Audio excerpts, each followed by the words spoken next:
Sholawat ini adalah merupakan andalan dalam kehidupan kita, sehingga para ulama mengatakan orang yang istiqomah di dalam membaca sholawat, pertama, sholawat tersebut menjadikan satu sebab turunnya rahmat Allah.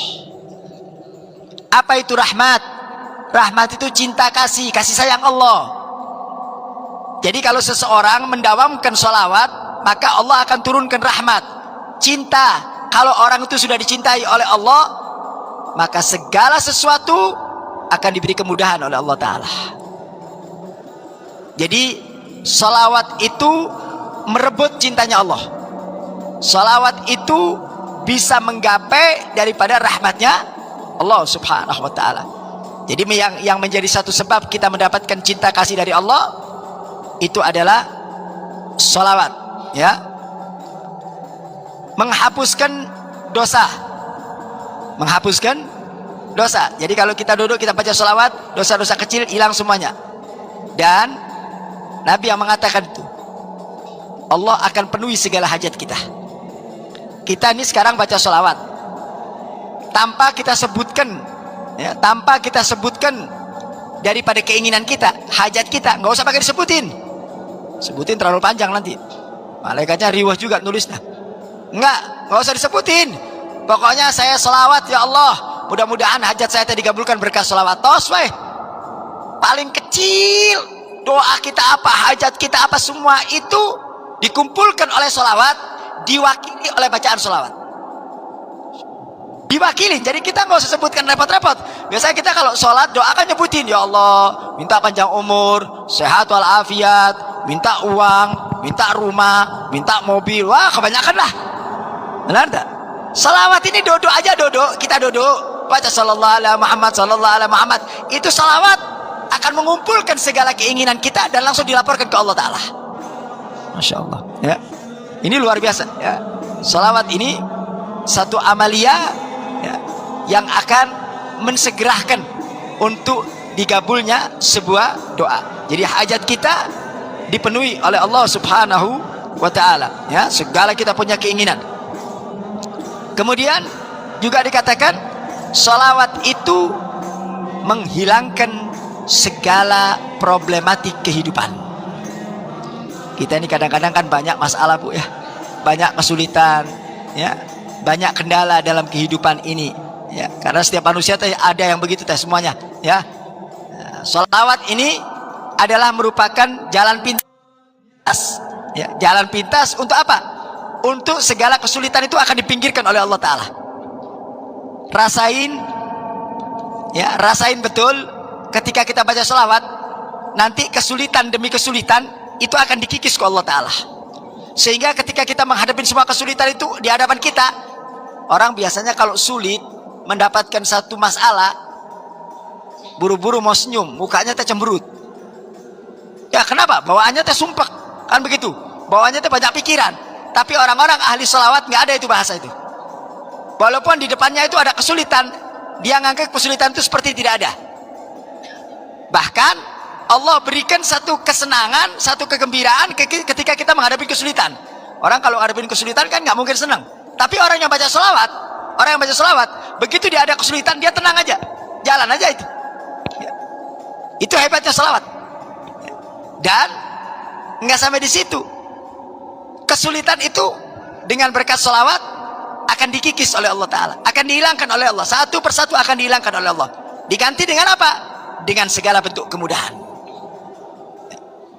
Jadi segala bentuk kegampangan akan diberikan oleh Allah Subhanahu wa Ta'ala. Dan juga dikatakan di sini bahwasanya sholawat akan bisa menerangi kita punya hati. Masya Allah, ya. Orang kalau sudah hatinya terang, hatinya sudah bercahaya, semua itu sumber kebaikan itu di hati. Sumber kebaikan itu ada di hati.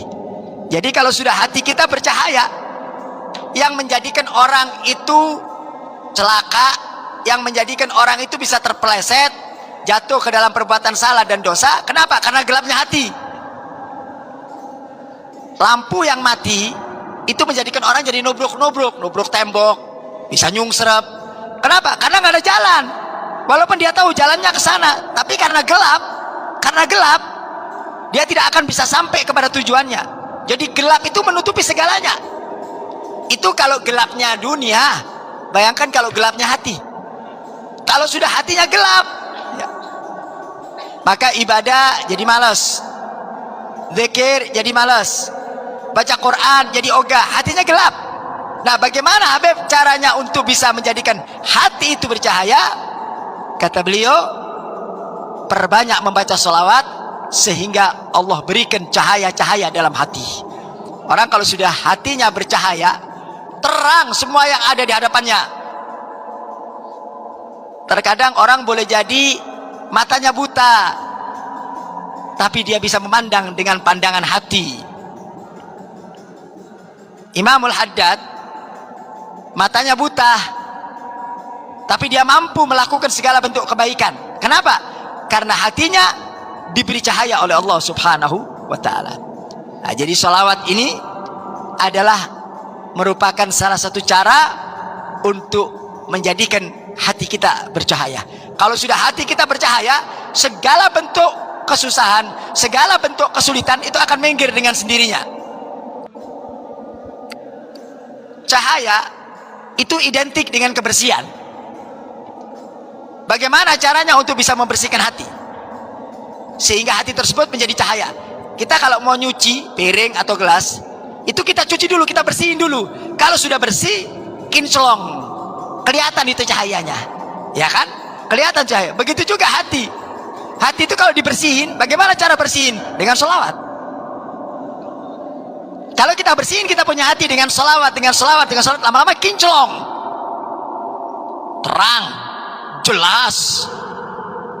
Nah, hati yang bersih itu akan mempermudah pada seseorang tersebut untuk apa? Untuk dia giat beribadah kepada Allah Ta'ala. Hati yang gelap itu jadi malas ibadahnya. Orang kalau sudah hatinya gelap, banyak dosa, ibadah jadi malas.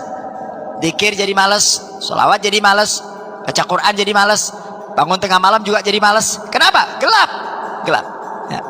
Makanya sholawat ini, ya, sholawat ini untuk bisa menerangi kita punya hati. Dan yang terakhir kata beliau, sholawat adalah salah satu senjata agar kita tidak bisa terbakar dengan api neraka.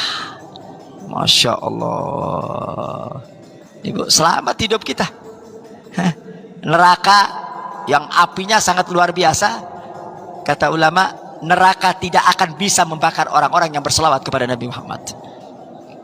Padam itu api. Padam itu api berkat selawat. Kenapa? Karena selawat ini dari nur Nabi Muhammad, dari cahayanya Nabi Muhammad. Nggak bisa dibakar. Nah, jadi kalau kita mendawamkan dan mengistiqomahkan daripada selawat, maka artinya kita menyelamatkan diri kita daripada siksa api neraka. Bahkan di alam kubur, orang yang istiqomah dalam salawat, kuburannya akan menjadi kuburan yang terang benderang, disinari dengan salawat kepada Nabi Muhammad SAW. Ini perlunya kita memahami fadail dan keutamaan salawat. Apa tujuannya? Agar kita tidak pernah henti-hentinya untuk berselawat kepada baginda Nabi Muhammad SAW. Nah, selawat ini adalah merupakan pegangan dalam kehidupan kita, ya. Makanya ibu bapak sekalian, jangan pernah melepaskan selawat kepada baginda Nabi Muhammad, jangan, ya. Iringin kehidupan kita ini dengan keistiqomahan kita selalu berselawat kepada Nabi Muhammad SAW. Segala bentuk ketenangan, segala bentuk kedamaian, segala bentuk ketentraman akan kita rasakan berkat selawat kepada Nabi Muhammad SAW. Bahkan segala bentuk kesulitan yang kita tidak mampu untuk mencari jalan keluar, udah nggak ada nih jalan keluar ini, udah nggak ada. Ada satu cerita panjang, nanti insya Allah minggu depan saya bawakan satu cerita panjang bagaimana, ya, seseorang yang menyandarkan kehidupannya kepada selawat, hidupannya digadaikan untuk selawat. Artinya apa? tiada hari yang dia lewatin kecuali dia berselawat kepada Nabi Muhammad SAW. Dia gadaikan kehidupan ini dengan selawat. Dia beli kehidupan ini dengan selawat. Segala bentuk kesulitan dia beli dengan selawat. Hancur itu yang namanya kesulitan. Hancur itu yang namanya ketidakbahagiaan. Dengan apa? Dengan selawat kepada Nabi Muhammad SAW. Jadi kalau kita memahami tentang rahasia selawat, demi Allah kita tidak akan pernah meninggalkan selawat kepada Nabi Muhammad SAW. Ini kuncinya, Pak. Kuncinya kita bisa mendapatkan rahmat Allah, mendapatkan keberkahan dari Allah, mendapatkan cinta dari Allah. Kuncinya lewat pintu Nabi Muhammad SAW. Kita akan mendapatkan satu kemuliaan dari Allah. Kuncinya itu. Karena Nabi Muhammad adalah orang yang paling dicintai oleh Allah Ta'ala. Jadi kita tidak akan pernah bisa mendapatkan cintanya Allah kecuali melewati pintunya Nabi Muhammad SAW. Nggak bisa.